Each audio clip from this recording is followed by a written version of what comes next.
Hello guys, welcome back to our channel Menti Educate. मैं हूं गुंजन और मैं आज आपको करवाने वाला हूं मैक्रो इकोनॉमिक्स।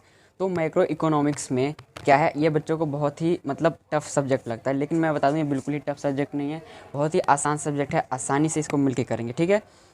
अब देखिए, होता क्या है कि बच्चों को ये लगता है कि बहुत ज़्यादा वो है, लेकिन ऐसा कुछ नहीं है। आराम आराम से मैं आपको नोट्स के साथ करवा रहा हूँ।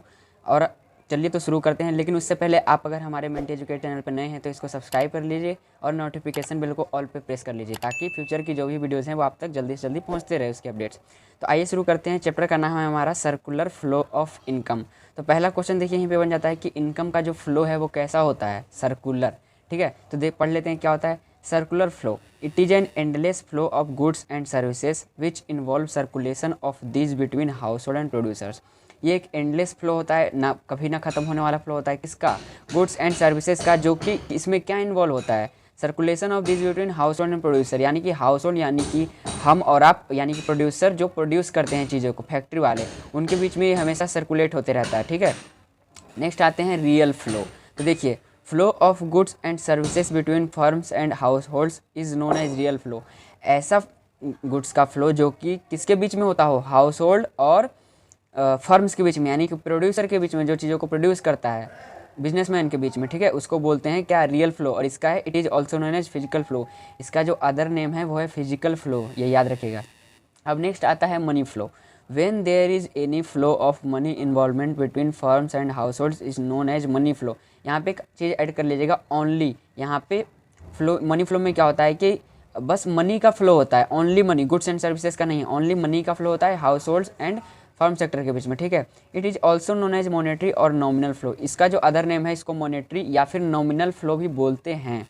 अब बात कर लेते हैं money flow versus real flow. एक बार इसका डिफरेंस देख लेते हैं शॉर्ट में। Involvement of money only, money flow में बस मनी का इन्वॉल्वमेंट होता है। दूसरा है रियल फ्लो, रियल फ्लो में involvement of goods and services. ठीक है, मनी फ्लो सेकंड नेम है इसका मॉनेटरी फ्लो और नॉमिनल फ्लो, और इसका नेम है क्या, रियल फ्लो का फिजिकल फ्लो। ठीक है, ये आपको ध्यान रखना है। उसके बाद बात करते हैं हम क्लोज्ड इकोनॉमी। क्लोज्ड इकोनॉमी किसको बोलते हैं? It is the economy in which there is no economic relation with the rest of the world.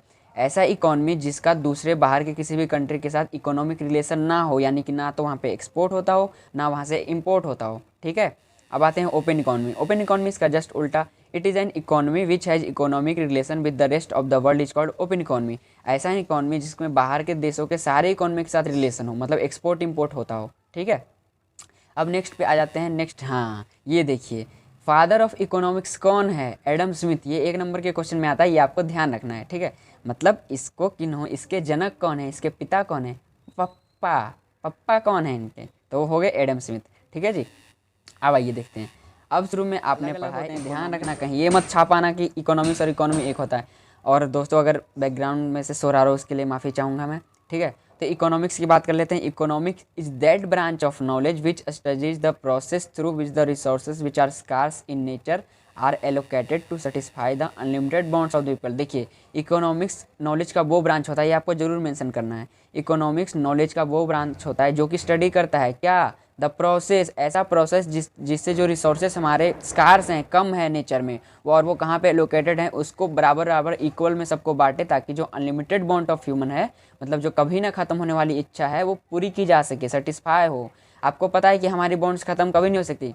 आज केटीएम ले लिया, कल बुलेट चाहिए, परसों फरारी चाहिए, फिर ये चाहिए, परसों तरसों ये चाहिए, तो ये नहीं होना चाहिए। ठीक है, मतलब होना तो नहीं चाहिए, लेकिन होता है, अनलिमिटेड है, ये ह्यूमन टेंडेंसी होती है जो कि बदल नहीं सकती है कभी, ध्यान रखना। अब आते हैं इकोनॉमी की बात कर लेते हैं। तो we all know that different people perform different activities to earn their livelihood. हम जानते हैं कि हर आदमी अलग अलग एक्टिविटी करता है अपना लाइवलीहुड अर्न करने के लिए, मतलब अपना जीवन व्यतीत करने के लिए, जीवन यापन करने के लिए। ऐसा थोड़ी है कि मैं पढ़ा रहा हूँ तो आप लोग सभी पढ़ाने लोगे, मैं डॉक्टर हूँ तो सब डॉक्टर हो जाएंगे, ऐसा नहीं होता है ना। हर कोई अपना अलग प्रोफेशन होता है उनका। अब आगे बात करते हैं। Such activities are related to production of goods and services. वो जो एक्टिविटीज़ अलग अलग लोग करते हैं अपनी जीविका चलाने के लिए, लिवलीहुड अर्न करने के लिए, वो क्या करते हैं, अलग अलग प्रोडक्शन गुड्स और सर्विसेज का करते हैं, और ये रिलेटेड होता है production of goods and services से। अब देखिए, इसका एग्जांपल देख लीजिए इकोनॉमी का। Farmer engage in cultivation. Farmer जो है अपने खेतों में लगा हुआ है, काम कर रहा है। क्यों लगा हुआ है? क्योंकि वो प्रोडक्शन करना चाहता है। ऐसा थोड़ी लगा है कि मतलब हाँ लग गए अब तो हमें कुछ करना ही नहीं है, ऐसा थोड़ी होता है।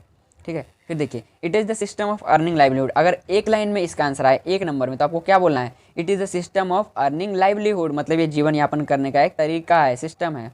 अब बात कर लेते हैं central problems of an economy. देखिए कोई भी इकोनॉमी हो, रसिया, जापान, यूएसए, इंडिया, ठीक है, चाइनीज़, कोई भी इकोनॉमी हो, ये सेंट्रल प्रॉब्लम्स जो हैं वो हर इकोनॉमी में आते ही हैं। इसको आप क्या हाइड नहीं कर सकते, इसको आप मतलब शॉर्टकट नहीं अपना सकते, इससे तो आपको गुजरना ही पड़ेगा, चाहे कोई भी इकोनॉमी हो, बड़ी से बड़ी और छोटी से छोटी। देखिए पहला प्रॉब्लम है what to produce. What to produce में आता है consumer goods, capital goods. What to produce मतलब होता है प्रोडक्शन किस चीज़ का करें, कैसे पता लगाएं कि हमें प्रोड्यूस क्या करना है। तो देखिए कंज्यूमर गुड्स, इसमें दो गुड्स आते हैं। कंज्यूमर गुड्स यानी कि वो गुड्स जिसका आम जनता इस्तेमाल करती है, आम जनता के लिए ज़रूरी होती है। दूसरा होता है कैपिटल गुड्स, जो कि कैपिटल गुड्स यानी मशीनरी, ये सब हो गया, महंगी महंगी चीज़ें हो गई। उसके बाद आता है दूसरा हाउ टू प्रोड्यूस, प्रोडक्शन कैसे करें। इसमें दो टेक्निक आता है, लेबर इंटेंसिव और कैपिटल इंटेंसिव। तो देखिए लेबर इंटेंसिव वो टेक्निक होता है जिसमें मशीनरी का यूज कम और लेबर का यूज ज़्यादा होता है। ऐसा नहीं बोलेंगे लेबर इंटेंसिव में कि मशीन बिल्कुल ख़त्म हो जाता है, ऐसा थोड़ी बोलोगे कि मशीन हटाओ यार, लेबर से करेंगे, ऐसा नहीं होता है।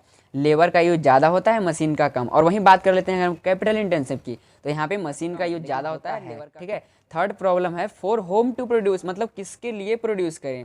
इसमें दो आते हैं, देखिए एक रिच आता है और दूसरा आता है पुअर, मतलब रिच सेक्शन के लिए करें, गरीबों मतलब सॉरी अमीरों के लिए करें, या फिर poor section of the society के लिए करें, मतलब गरीबों के लिए करें कि अमीरों के लिए, ठीक है। तो देखिए मैं आपको बता देता हूँ सेंट्रली प्लान्ड इकोनॉमी, इसको छोड़िए पहले। देखिए अगर पहले तो इकोनॉमी की बात कर लेते हैं। इकोनॉमी थ्री टाइप्स की होती है। पहली है सेंट्रली प्लान्ड इकोनॉमी, इसका जो सेकंड नेम है वो सोशलिस्ट इकोनॉमी। इसमें जो पूरा टेक ओवर होता है वो गवर्नमेंट का होता है, गवर्नमेंट इसको चलाती है, प्राइवेट सेक्टर का कोई इसमें रोल नहीं होता है। इसका जो एम होता है वो सोशल वेलफेयर होता है, लोगों की भलाई, ठीक है, ये अपने प्रॉफिट मोटिव के लिए नहीं करती है।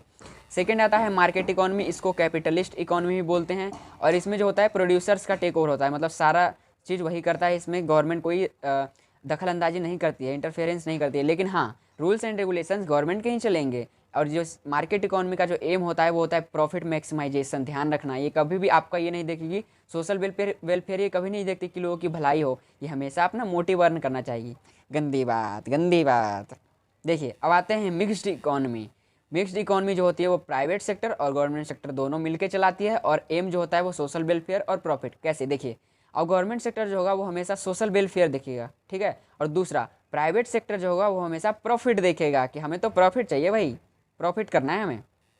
अब बात कर लेता हूँ मैं, देखिए हाउ टू प्रोड्यूस। देखिए लेबर इंटेंसिव का इस्तेमाल कौन करेगा, ये करेगा मिक्स्ड इकोनॉमी में, सॉरी ये करेगा कौन, देखिए इधर सेंट्रली प्लान्ड इकोनॉमी में। क्यों? क्योंकि गवर्नमेंट को सोशल वेलफेयर करना है, लोगों की भलाई करना है, इससे एम्प्लॉयमेंट जनरेट होगा, इसीलिए लेबर इंटेंसिव का यूज सेंट्रली प्लान्ड इकोनॉमी में किया जाएगा। उसके बाद बात कर लेते हैं कैपिटल इंटेंसिव। देखिए कैपिटल इंटेंसिव जो होगा वो मार्केट इकोनॉमी में आएगा, जिसको बोलते हैं हम, किसको, कैपिटलिस्ट इकोनॉमी, इसका प्रोड्यूसर्स टेक ओवर होता है, मार्केट इकोनॉमी में आएगा ये। क्योंकि वो अपना मतलब मशीनों का ज़्यादा यूज करेंगे, उनको ये थोड़ी देखना है कि हम सोशल वेलफेयर करें, अरे हम नहीं कर रहे सोशल वेलफेयर जा, उनको तो ये है ना कि हमें अपना प्रॉफिट मैक्सिमाइजेशन करना है, अपना प्रॉफिट देखना, ठीक है। और देखिए फॉर होम टू प्रोड्यूस में आया था रिच और पुअर। अगर ध्यान रखना कैपिटलिस्ट यानी कि प्रोड्यूसर वाली इकोनॉमी करेगी प्रोड्यूस, तो हमेशा रिच सेक्शन को टारगेट करेगी, क्योंकि पता है जिसके पास पैसा होगा वही तो खरीदेगा। और गवर्नमेंट करेगी तो पुअर सेक्शन के लिए करेगी, क्योंकि उनको तो सबकी भलाई करनी है ना, ठीक है। तो आज हमने अपना ये कवर कर लिया है, कुछ आपको सर्कुलर फ्लो ऑफ इनकम में थोड़ा सा हमने कवर कर लिया है। तो आगे मिलता हूँ नेक्स्ट वीडियो में, तब तक के लिए बाय बाय, ध्यान रखना, बाय।